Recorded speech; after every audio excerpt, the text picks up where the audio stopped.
Bueno, ya estamos. Buenas tardes. Bienvenidos de nuevo a todos. Laura, a ti también, que te veo que entras ahora. Bueno, pues nada, vamos a ver qué tal se nos da en esta sala y esta clase, ¿eh? Porque venimos de una tarde un poquillo azarosa, pero bueno, al final todo se ha solucionado, ¿eh? Todo está yendo bien, así que nada, contentos. A ver, que con esto de verme en la cámara me veo esto, un poco despeinada. Venga, vamos allá. Bueno, hoy yo creo que nos va a dar tiempo a hacer el tema 10 y el 11, ¿eh? Porque son muy cortitos, son muy fáciles, muy entretenidos y bueno, pues es posible que nos dé tiempo a hacer los dos o por lo menos buena parte del 11, ¿vale? Venga, pues vamos a ir empezando con el 10. Me quito la imagen para que las diapositivas pasen más fluidamente, como siempre, pero bueno, estoy pendiente del chat y de vosotros y estoy aquí, ¿vale? Bueno, pues a ver.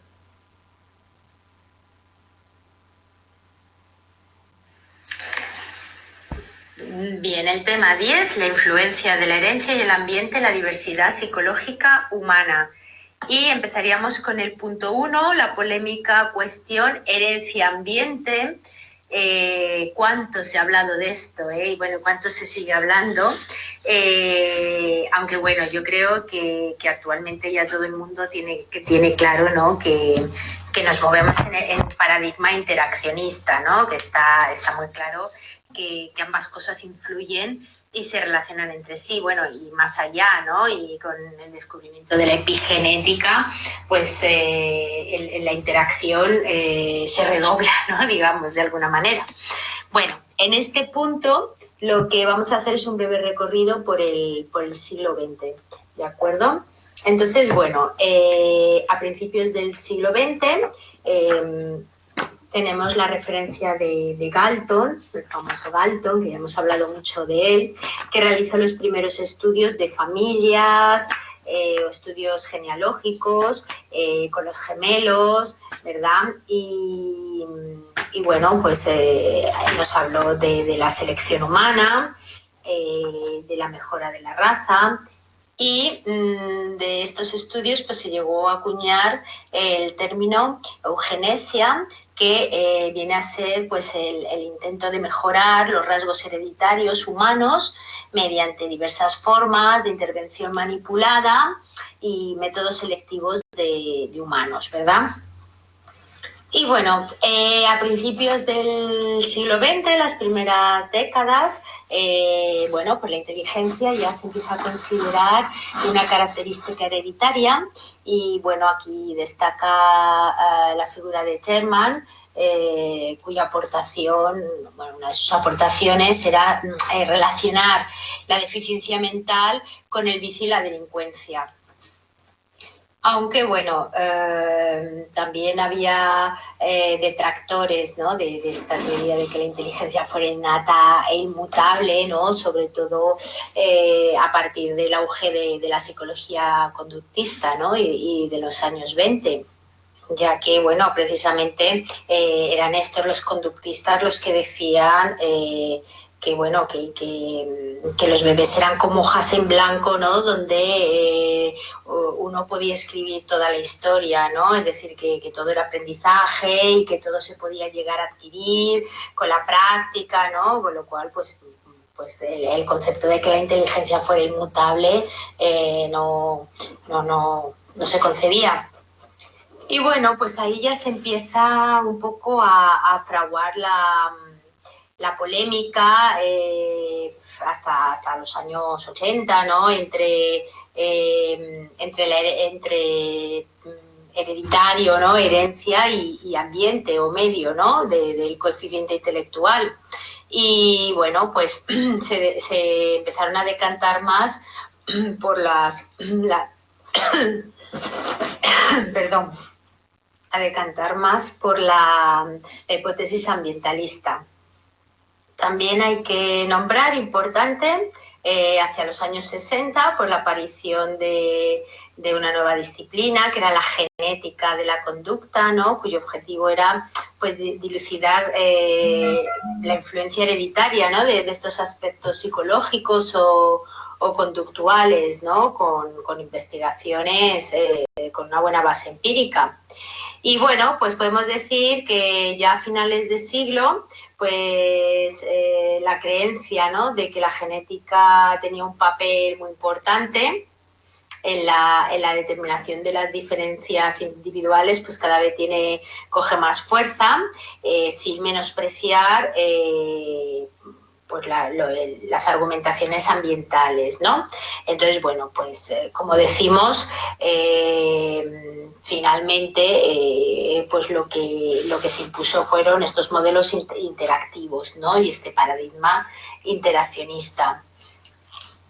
Bueno, resumiendo, digamos que hasta los años 20 se pensaba que era todo básicamente genética. A partir de ahí, con el conductismo, pues empieza a haber detractores de esta orientación, solo genetista, y se empieza a dar también importancia al ambiente. En torno entre los años 50 y 80, pues bueno, ya se empieza a hablar de esta interacción herencia-ambiente, aunque dándole mayor peso al ambiente, y a partir de los años 60 ya se empieza a ver que la genética también tenía mucho que decir, ¿de acuerdo? Hasta, bueno, pues llegar a este paradigma interaccionista. Vale, pasaríamos a la siguiente diapositiva, que se va a ocupar un poco pues de las líneas de investigación actuales y que bueno, que nos habla de que la psicología diferencial acude al saber, ¿no? que proporciona la genética cuando pues intenta dar explicación de estas diferencias individuales en las personas, pero en un nivel de causas últimas, ¿no? o distales. Entonces, bueno, va a haber dos líneas de investigación importantes. Por un lado está la genética cuantitativa, que bueno, tiene estudios que intentan dilucidar el peso de la genética y el ambiente en las distintas características. Y por otro lado está el estudio de los efectos de los genes y cromosomas, ¿no? Donde se van a utilizar técnicas moleculares para bueno, observar, ¿no? la composición de todo este material hereditario.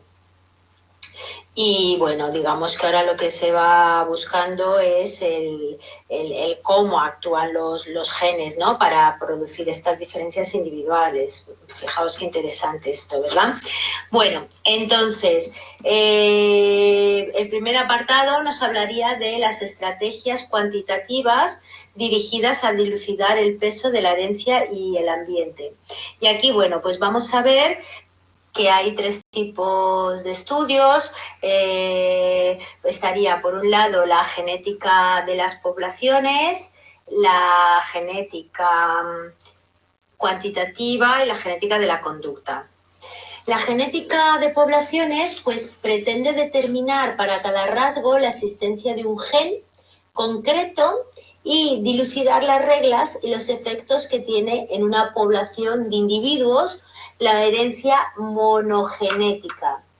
Y también nos dice que las consecuencias del apareamiento direccional pues es que reducen la variabilidad. Bien, luego tendríamos la genética cuantitativa, que nos viene a decir que casi todos los rasgos físicos y psicológicos están formados por más de un gen. Y bueno, surge para hacer frente al estudio de la herencia poligenética, ¿no? En contraposición con la anterior, la de las poblaciones, que era monogenética, y determinar el peso que la herencia en general tiene en el aspecto estudiado. Bueno, esta cuantificación de los factores genéticos y ambientales pues se va a hacer a través de ciertos diseños y de una metodología estadística para estimar una variable determinada, su grado de heredabilidad y de ambientalidad, ¿no? en una población. Y bueno, esta noción de heredabilidad es un parámetro que se toma como el índice de variabilidad y está entre 0 y 1. Y es la varianza de un rasgo en un grupo de individuos atribuible a la herencia. Y ya a continuación tendríamos la genética de la conducta, que es la que va a investigar la influencia hereditaria y ambiental en los aspectos psicológicos o conductuales mediante la observación, test, y se acoge a un estudio cuantitativo. Va a proponer un modelo lineal en el que, bueno, distingue 5 componentes que conforman la varianza fenotípica de un rasgo de una población, ¿verdad? Y estos 5 componentes pues serán, por un lado, la varianza genotípica, ¿verdad?, referida a la proporción de la variabilidad explicada por factores genéticos. Luego estaría la varianza ambiental, que es la proporción explicada por los factores ambientales, y que además dentro de esta pues distinguiría entre varianza entre familias, que sería la compartida, ¿no?, por los diferentes miembros de una familia, y varianza intrafamiliar, que sería la propia específica, ¿no?, la de cada uno. Luego, por otra parte, tendríamos la covariación entre genes y ambiente.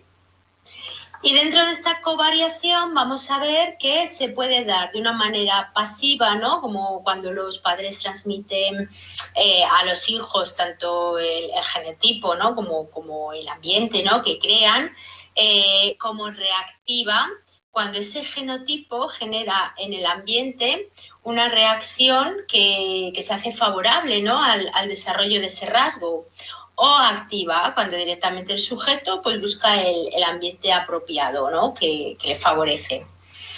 Y luego tenemos la interacción entre genes y ambiente, que se refiere a las distintas manifestaciones fenotípicas ante un mismo entorno, en función del genotipo del sujeto, o distintas reacciones fenotípicas también que pueden producirse a partir de un mismo genotipo, ¿no?, en función del ambiente en el que están. Y ya por último tendríamos la varianza error, que sería la proporción de variabilidad que ya sabemos que no podemos atribuir a factores genéticos ni ambientales. Bueno, y ahora ya pasaríamos a la siguiente diapositiva, en la que vamos a abordar los diseños de investigación en genética cuantitativa. Y dentro de esta, pues vamos a ver que hay 3 tipos de estudios: los estudios de familias, los estudios de gemelos y los estudios de adopciones, ¿no? Y a partir de ellos, pues poder sacar bastantes conclusiones sobre todos estos factores de heredabilidad o ambiente, ¿verdad? Bueno, los primeros son los estudios de familias iniciados por Galton, con los que se pretendía hacer correlaciones para un determinado rasgo o comportamiento entre miembros de una misma familia, pero con diferentes grados de parentesco con el sujeto concreto de estudio, ¿no? Entonces, bueno, estos estudios han resultado ser los más débiles porque, bueno, sí nos proporcionaban una estimación del valor máximo de heredabilidad, pero no se podía concluir si esta diferencia pues se debía al ambiente compartido que tenían o a los genes, ¿no?, que tenían en común. Con lo cual, pues bueno, pasamos a los estudios de gemelos, que estos realmente sí que son más potentes. Y bueno, a partir de ellos se sacan conclusiones interesantes, ¿no? Por ejemplo, una de ellas es, bueno, aquí os he puesto MZ, significa monocigótico, y DZ dicigótico, ¿vale? Entonces, bueno, pues una de las conclusiones a las que se llega es que si entre gemelos monocigóticos hay mayor semejanza en un rasgo concreto que la que encontramos en los dicigóticos, pues podemos decir que en ese rasgo hay una intervención genética. Y bueno, aquí un concepto importante es el cálculo de heredabilidad que se hace para un rasgo, ¿no? A partir de estos estudios de gemelos, a través de la fórmula de Falconer, que nos dice que, bueno, que para calcular la heredabilidad de un rasgo hay que restar la correlación obtenida en la muestra de los gemelos monocigóticos de la de los gemelos dicigóticos y este resultado multiplicarlo por 2.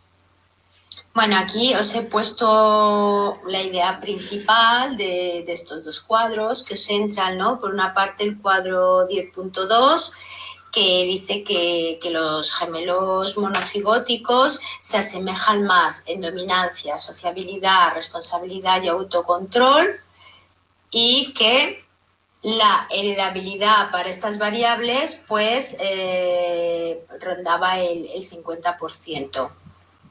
Con lo cual, pues bueno, se concluye que la varianza es similar, que tanto los genes como el ambiente pues aportan una varianza similar, ¿verdad? Y luego, por otra parte, tenéis el cuadro 10.3, que lo principal que nos dice es que los gemelos monocigóticos muestran mayores correlaciones en competencia verbal, en concreto un 60%, espacial un 50% y habilidad cognitiva general otro 50%. Y luego también interesante, bueno, pues que los gemelos dicigóticos se van haciendo cada vez más diferentes según va aumentando su edad, mientras que los monocigóticos, al revés, en inteligencia se van asemejando más según se van haciendo más mayores, ¿no? Según van pasando la infancia y la adolescencia. Bueno, y ya pasamos a la siguiente diapositiva, que es la de los estudios de adopciones, que claro, estos ya van a ser los más potentes de todos, porque claro, nos permite aislar qué efectos son pertenecientes al ambiente, ¿no? Al haberse criado en ambientes diferentes y qué efectos pues, son debidos a lo genético. Y bueno, pues de los estudios llevados a cabo, fijaos estos resultados qué importantes y qué interesantes, ¿no? Que nos dicen que de toda la varianza fenotípica, ¿no? Que hay en un individuo, bueno, tanto pensar siempre que estamos tanto en rasgos intelectuales como de personalidad, ¿no? Pues nos dice que un 40% se puede atribuir a la varianza genética, que lo que decíamos antes, el gran peso que tiene. Un 35% a una varianza específica, que se referiría pues, al ambiente del individuo, no compartido con la familia, es decir, intrafamiliar, un 5% de varianza compartida familiarmente, interfamiliar, y un 20% pues, de varianza error. Y bueno, luego destacar afirmaciones, ¿no? por ejemplo, Pedersen, ¿no? Que señala que cuanto mayores son los sujetos, pues mayor es la influencia interfamiliar, es decir, más crece la influencia del ambiente que compartido familiarmente. Y bueno, que también vemos que tanto personalidad como genética pues parece que siguen un plan genético, ¿no? Que actúa de forma diferente según las edades. Y bueno, pues ya pasamos a la última diapositiva, que versa sobre las limitaciones de la genética cuantitativa, ¿no? Y que nos dice que, bueno, que la validez del índice de heredabilidad pues tiene dos sesgos estadísticos importantes, que por un lado pues es el grado de representatividad de la muestra, Y por otro lado, pues los posibles errores de medida por la definición operativa de los fenotipos. Y también, bueno, pues nos va a hablar de que hay una falta de medidas ambientales objetivas para captar las fuentes de esta varianza. Y bueno, y que existe una falta de explicación de cómo se produce realmente esta influencia de la herencia, ¿no? Que realmente, bueno, nos vale solo predice, ¿no? Nos vale para predecir, pero hay una falta de explicación de eso, de cómo se produce la herencia. Y bueno, pues como veis, el temita era muy corto y lo hemos acabado rápidamente sin ninguna complicación. Bueno, nadie ha dicho nada, yo creo que se entendía todo muy bien, ¿no? Es muy fácil, muy ameno. Y bueno, y pasamos al siguiente, que es más entretenido todavía. Bueno, ahora viene la parte chula, ¿no? De la asignatura después de los primeros temas que han sido un tanto arduos, ¿verdad? Bueno, pues pasaríamos al tema 11, a ver si nos da tiempo a verlo entero, por lo menos lo que nos dé tiempo, ¿vale? Sobre las diferencias intergrupales. Vale, sí, ya está puesto. Vale, disculpad. Y vale, veríamos esto, lo que son las diferencias intergrupales. Vale, un momentito que me preparo aquí apuntes también. El tema 11, diferencias intergrupales en inteligencia y personalidad en función de la edad y del sexo o género. Bueno, aquí lo primero de todo, importante, es bueno, distinguir bien entre los diferentes tipos de edad, ¿no? A los que nos vamos a referir. Por una parte está la edad cronológica, ¿no? La edad que tenemos cada uno, que la medimos por nuestra fecha de nacimiento. En segundo lugar estaría la edad biológica, que se refiere pues al estado morfofuncional, ¿no? En el que se encuentran células y los órganos de nuestro cuerpo. Luego, por otro lado, tenemos la edad psicológica, que es lo que llamaríamos la edad mental, ¿no? Que es la capacidad que tenemos de adaptarnos con éxito a las exigencias del ambiente y el nivel de nuestro desarrollo intelectual. Y por último, pues estaría la edad social, que es el grado, ¿no? En el que nuestra conducta y nuestro rol social se ajustan a las expectativas sociales que corresponden con nuestra edad cronológica, es decir, que nos comportamos según la edad que tenemos. Bien, pasamos a la diapositiva siguiente, en la que vamos a hablar de los aspectos metodológicos importantes, ¿no? Que se han de tener en cuenta para estudiar estas diferencias intergrupales. Bueno, lo primero que hay que tener en cuenta es que, claro, tanto la inteligencia como la personalidad pues van cambiando a lo largo del ciclo vital. Entonces, bueno, tenemos por un lado diseños transversales, que como sabéis pues son los que nos permiten formar grupos de diferentes edades o cohortes examinados al mismo tiempo y en una sola ocasión. En estos diseños pues nos vamos a encontrar con una serie de sesgos, como son el sesgo del efecto cohorte, que es el que, bueno, pues se produce cuando se van a dar grupos pues de que van a ser de diferentes sociedades o culturas o momentos históricos, ¿no? por las diferentes edades. Luego, por otra parte, está también el efecto Flynn, que se refiere a las ganancias generacionales en la puntuación de CI que se dan, bueno, simplemente porque de generación en generación y en muestras de países diferentes, pues se ve que se ha visto que se incrementan las puntuaciones en 3 puntos, ¿no? De una generación a otra cuando medimos el CI. Bueno, estas ganancias generacionales son ambientales en origen y el efecto que se mide en los cambios en G, ¿no? En el factor G de la inteligencia. Aunque bueno, aquí esto igual no sé a día de hoy cómo estará, porque se oía que había estudios que decían que esto había sido así a lo largo de todo el siglo pasado, pero que por lo visto veían que en este nuevo siglo eso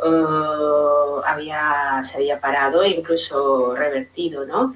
Y bueno, y en principio pues una teoría, ¿no? Es que puede ser por el efecto de la hiperconectividad, ¿no? Y el excesivo uso de la tecnología que hacemos, que en cierta manera pues va un poco en decremento de este coeficiente intelectual, en el sentido pues, de que bueno, cada vez usamos menos la cabeza para según qué cosas, ¿no? Para orientarnos. Ahora ya todo se lo dejamos en manos del GPS del móvil, ya no memorizamos números de teléfono ni datos, ¿no? Que antes hacíamos, en fin, bueno, y que quizá pueda ser por eso, ¿no? O por la infoxicación que tenemos, ¿no? La tremenda cantidad de estímulos y de datos a los que estamos expuestos. Bueno, son teorías, ahí están, ¿eh? Bueno, y luego por último tendríamos el efecto Jensen, que se ha de emplear siempre que haya correlaciones entre el factor G de inteligencia y cualquier otra variable X, ¿no? Como puede ser pues, el logro académico, el tiempo de reacción. Bueno, luego pasamos a los diseños longitudinales, que ya sabéis que son estudios que se hacen al mismo grupo de sujetos a lo largo del tiempo, repetidamente, en diferentes edades. Claro, en este tipo de estudios, pues el efecto cohorte de diferentes edades y culturas, sociedades y tal, no se da. Pero lo que sí que se da, al ser los mismos individuos y repetidamente, pues el efecto de aprendizaje, ¿no? Y luego también, bueno, pues está el sesgo del abandono selectivo, que parece que en lo que a estudios sobre inteligencia se refiere, pues tienen más probabilidad de abandonar aquellos sujetos que rinden peor, ¿no?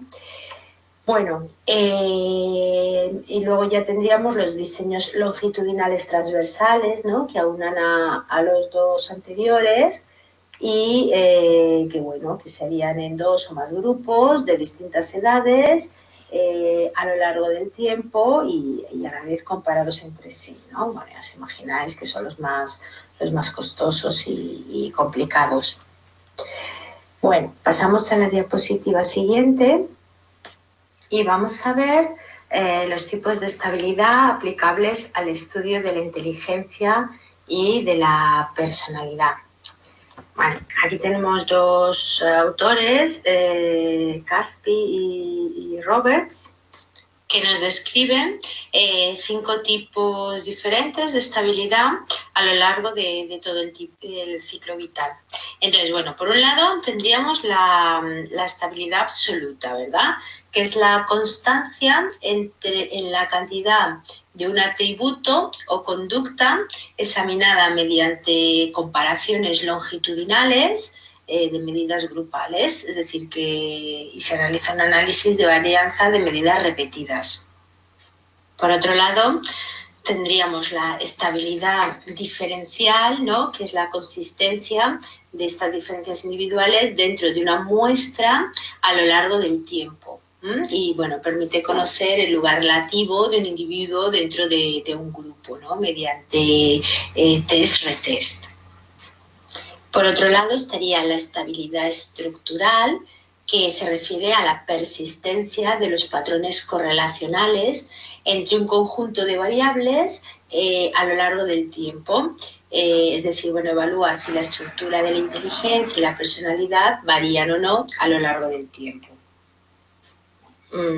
A continuación, la estabilidad ipsativa o centrada en la persona, que indica la consistencia de un atributo o conducta a lo largo del tiempo, pero de un individuo en particular.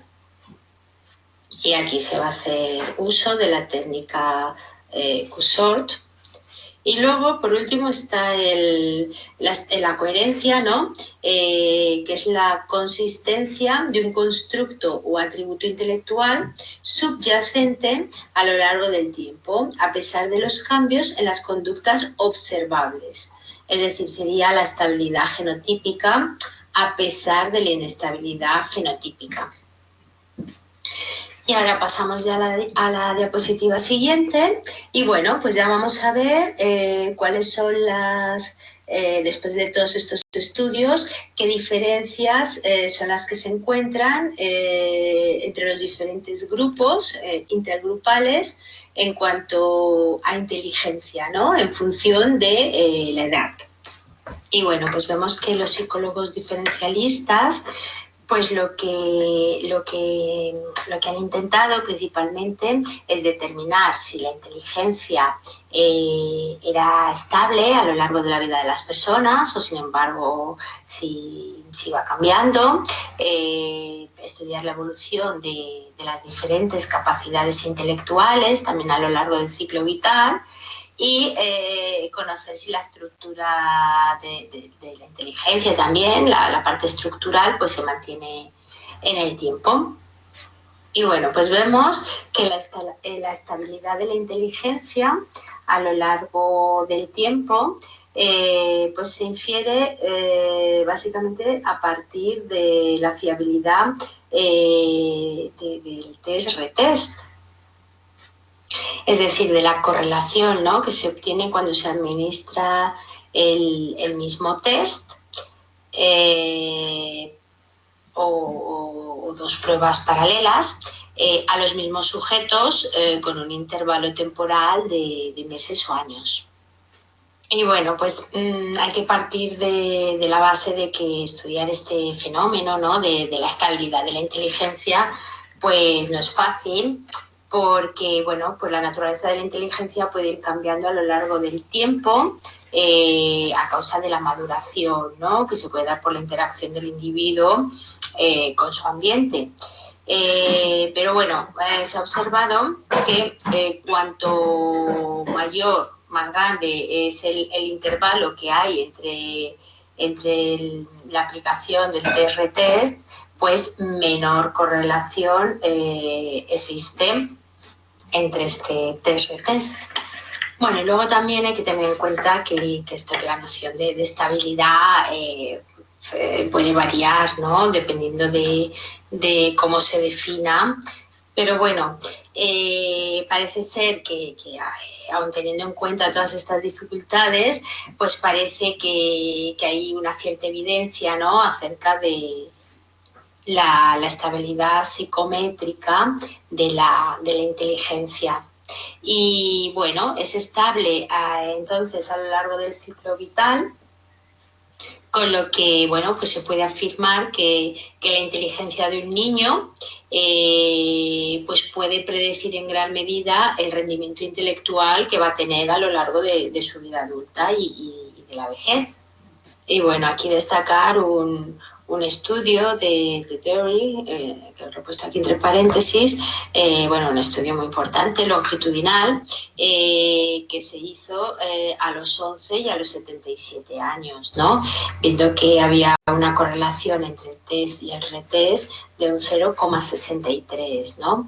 Y bueno, se veía también que esta estabilidad era igual tanto en hombres como en mujeres.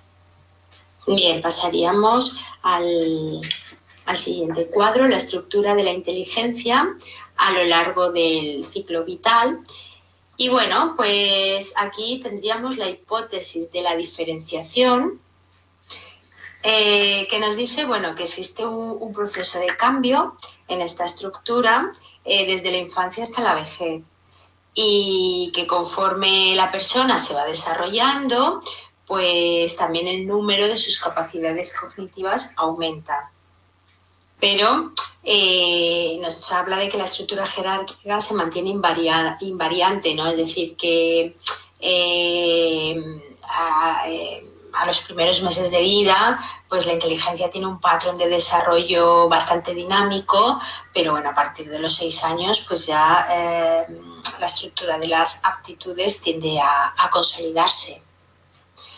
Pero bueno, luego por contraposición, ¿no? Tenemos que a lo largo de la vida adulta y en la vejez, pues se da el fenómeno opuesto, ¿no? al de esta diferenciación.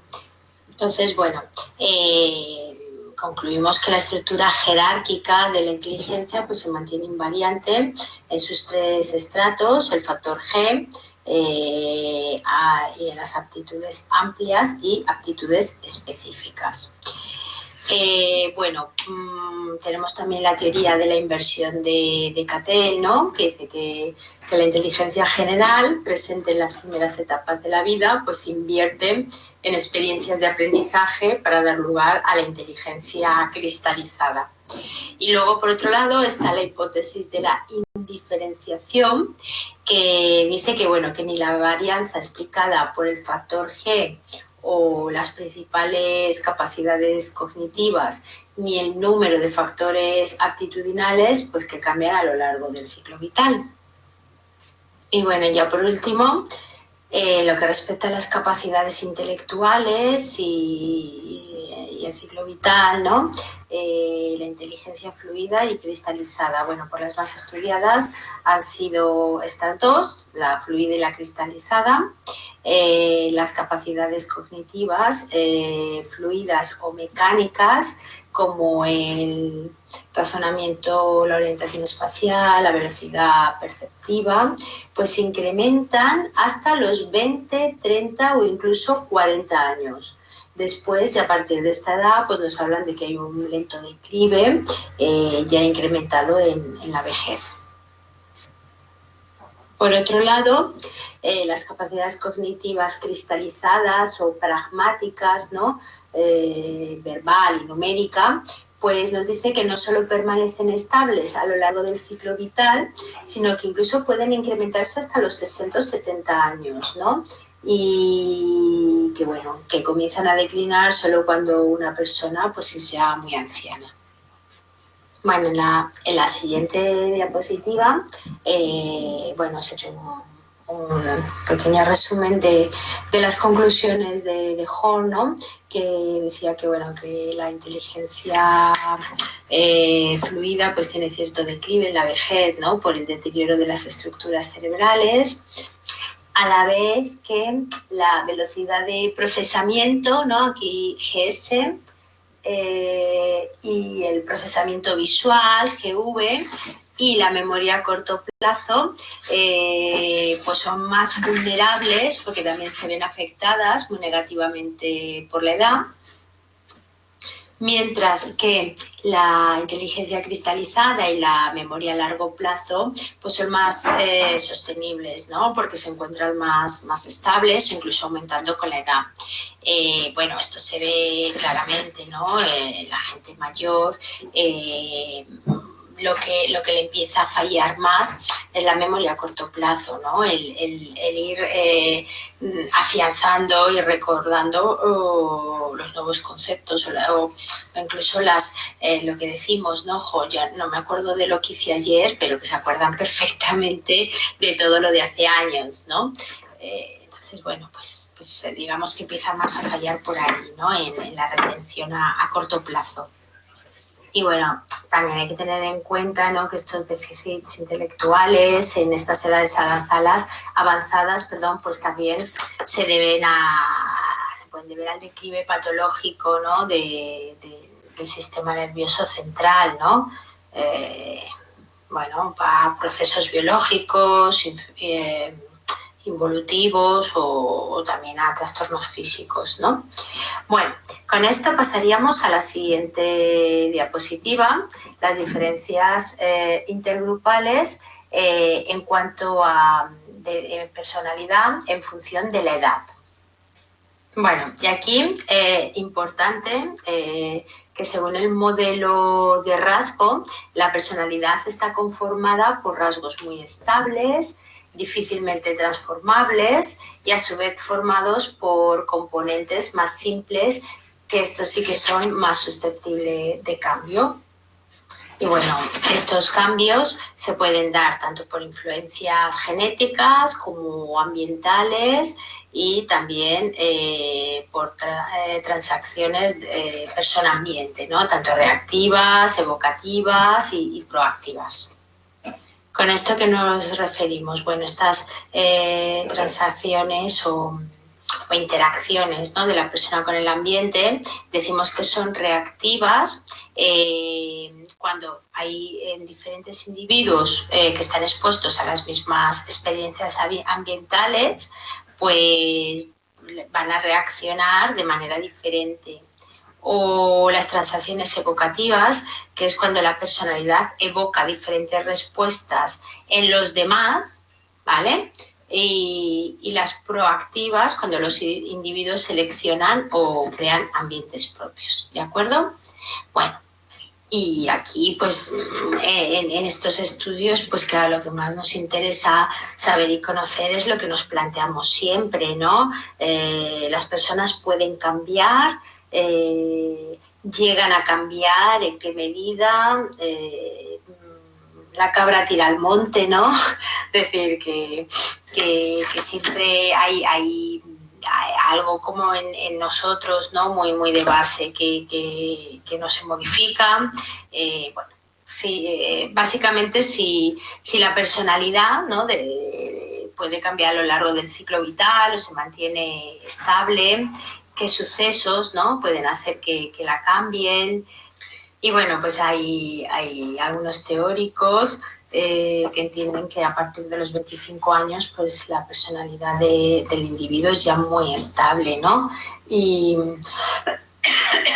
que bueno, que de hecho los rasgos de personalidad en la infancia pues van a predecir su personalidad también en la vida adulta y en la vejez, ¿no? Un poco como pasaba con la inteligencia en los niños que decíamos, ¿no?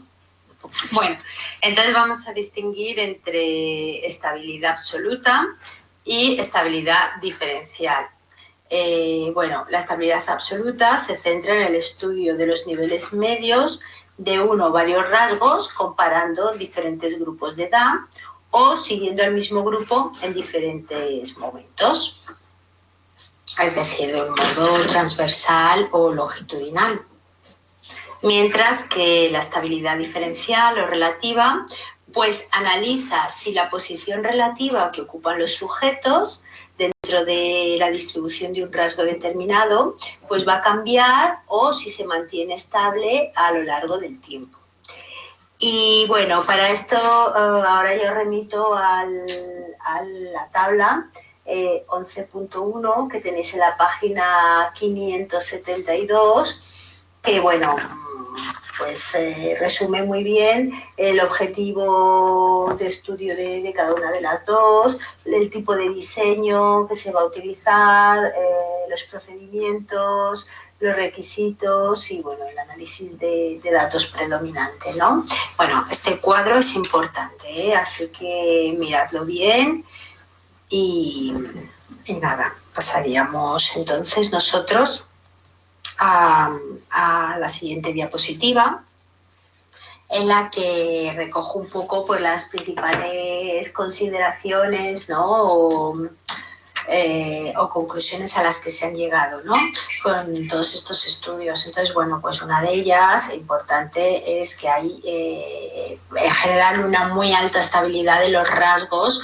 a lo largo de toda la vida adulta, ¿no? Es decir, venimos a confirmar lo de lo de que es un poco complicado, ¿no? Lo de los cambios. Bueno, sobre todo es muy estable a partir de los 25 años, ¿no?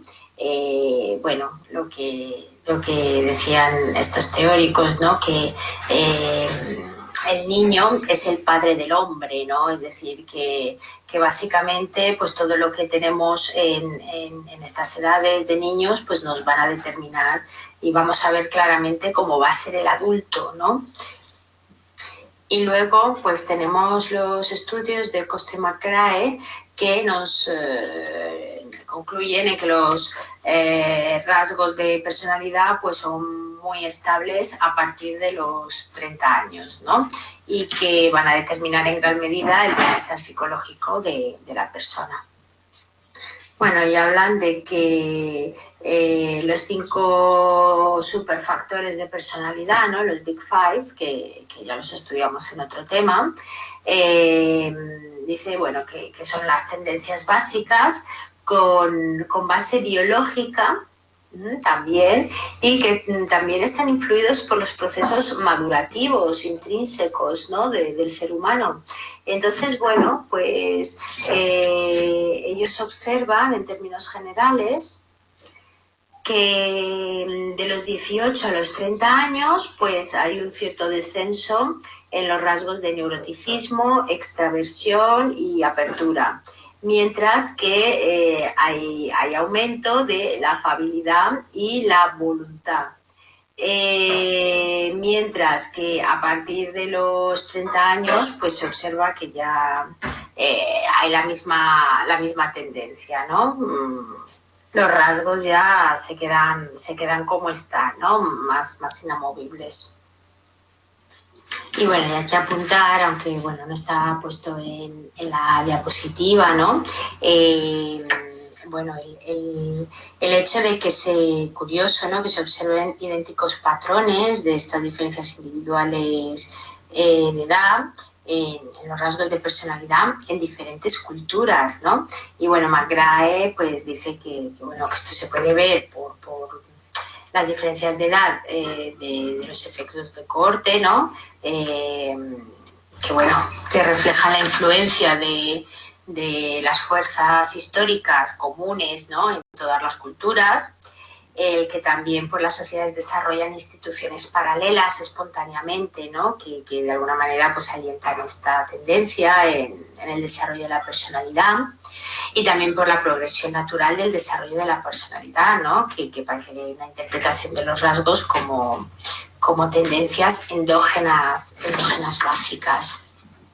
Entonces, bueno, con esto pues podemos concluir que cuanta más edad se tiene, pues el coeficiente de estabilidad es mayor y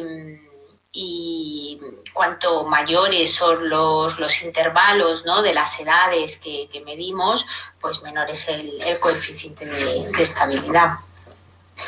Y bueno, pues todo esto lo podemos resumir, ¿no? En que, bueno, pues parece que la personalidad es más estable a lo largo de periodos cortos de tiempo, que es más estable en la vida adulta, que aunque haya una estabilidad general del rasgo, parece que hay diferencias individuales en la estabilidad durante el desarrollo, que las puntuaciones en los test de personalidad pues cambian a lo largo del ciclo vital, y bueno, que es mucha más clara la estabilidad de la inteligencia que la de la personalidad, ¿no? Por todo esto que estamos viendo. Bueno, y ya con esto pues pasaríamos a la diapositiva siguiente, donde dejamos la edad y nos pasamos al género y al sexo, porque vamos a ver las diferencias intergrupales entre hombres y mujeres en inteligencia y personalidad. Y bueno, pues aquí también conviene aclarar dos conceptos. Cuando hablamos de sexo nos referimos al sexo biológico, ¿no? A la condición orgánica, es decir, masculino o femenino. Sin embargo, cuando hablamos de género nos referimos a las diferencias socioculturales que hay entre sexos y también a los aspectos psicológicos. Y bueno, de este concepto de género pues salen también los siguientes, ¿no? Lo que llamamos identidad de género, que es la concepción subjetiva que tiene la persona, ¿no? Al margen de su sexo biológico, ¿no? Bueno, pues el cómo se siente, ¿no? Que puede ser que aunque esté en un cuerpo de hombre, pues se sienta mujer, ¿no? Y viceversa. Por otro lado, tendríamos los roles de género, ¿no? Que es el diferente papel asignado por la sociedad, ¿no? Según el sexo, y los estereotipos de género, que son las ideas rígidas sobre lo que es o debe ser conducta femenina y conducta masculina. Bueno, pasaríamos a la siguiente diapositiva, que nos habla de qué hipótesis son las que explican los orígenes, ¿no? De estas diferencias que hay entre hombres y mujeres. Y bueno, pues esto aquí muy sencillo, ¿no? Por un lado tendríamos hipótesis de naturaleza biológica, ¿no? Que son las que nos hablan de la influencia de los distintos genes, de las concentraciones hormonales y de los factores neuroanatómicos y funcionales, ¿no? Luego, por otro lado, pues tendríamos las hipótesis sociológicas que entienden que estas diferencias en inteligencia y personalidad pues se deben a factores ambientales, ¿no? Y que, bueno, cada persona pues tiene un distinto proceso de socialización y de aprendizaje. Aunque bueno, pues esto podemos al final concluir que en la diferencia, ¿no? En estas diferencias que puede haber en personalidad y en inteligencia entre hombres y mujeres, pues hay que tener en cuenta la interacción que se dé entre los factores biológicos y los ambientales, ¿no? Bueno, lo que venimos diciendo siempre. Y bueno, pues pasaríamos a la siguiente diapositiva, en la que vemos las diferencias en inteligencia, ¿no? Entre hombres y mujeres. Y bueno, hay que tener en cuenta, bueno, ya sabéis que por una parte estaría el factor general G, ¿no? Como la inteligencia como un constructo unidimensional, pero luego tenemos pues también la inteligencia vista como un constructo multidimensional, ¿no? En el que caben múltiples inteligencias, ¿no? Entonces, bueno, teniendo en cuenta esto y tras pues muchas investigaciones empíricas, ¿no?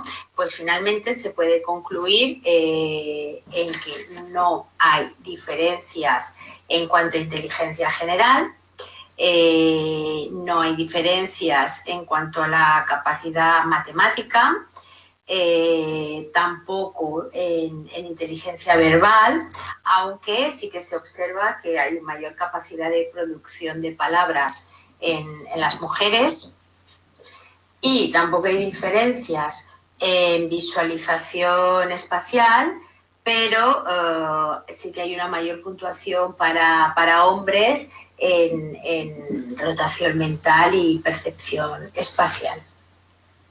Y con esto pues ya pasaríamos a la última diapositiva, que nos habla de las diferencias en personalidad entre hombres y mujeres. Y lo primero importante es señalar que las diferencias intergrupales son menores que las intragrupales, ¿no? Es decir, que parece que hay menos diferencias cuando comparamos el grupo de mujeres con el de hombres que cuando comparamos las diferencias que hay entre las distintas mujeres, ¿no? En el grupo de mujeres, o entre los distintos hombres en el grupo de hombres. Y bueno, pues tomando el metaanálisis de Feingold, pues extraemos las siguientes conclusiones, en resumen. Y es que, bueno, se compararon 9 rasgos o facetas, y de ellas, pues en 5 no se veían diferencias estadísticamente significativas, ¿no? Es decir, que eran muy similares en cuanto a impulsividad, sociabilidad, nivel de actividad, reflexividad y organización. Pero luego había otras 4 facetas en las que sí que había diferencias significativas estadísticamente hablando, ¿no? Y entre ellas eran pues que las mujeres suelen puntuar más alto en ansiedad, en confianza y bastante más en sensibilidad, ¿no? Y también en expresión, ¿no? En ser más expresivas. Mientras que los hombres pues puntuaban más alto en asertividad, ¿no? Con tendencia a reducirse esta diferencia, no obstante, y también pues parecía que eran más instrumentales. Bueno, esta característica de instrumental estaría en la misma dimensión que la de expresivos, ¿no? O expresivas. Y bueno, pues mira, nos ha dado tiempo a terminar los 2 temas y nada, pues divinamente. Nada, habéis estado calladitos todo el tiempo, ni mu. Espero que hayáis entendido todo bien. Bueno, eran 2 temas más sencillitos. Bueno, ya es la hora, así que nada, nos vamos despidiendo. Y nada, gracias a vosotros por estar ahí. Buenas noches también. Y nos vemos el martes que viene, que ya veremos el último tema, el tema 12. Y si conseguimos acabarlo en una sesión, pues nos quedará la otra para hacer un poquito de repaso y bueno, para hacerlo, ayudar un poco en lo que se pueda. ¿Vale? Bueno, pues nada, buenas noches a vosotras también y nada, nos vemos el próximo martes.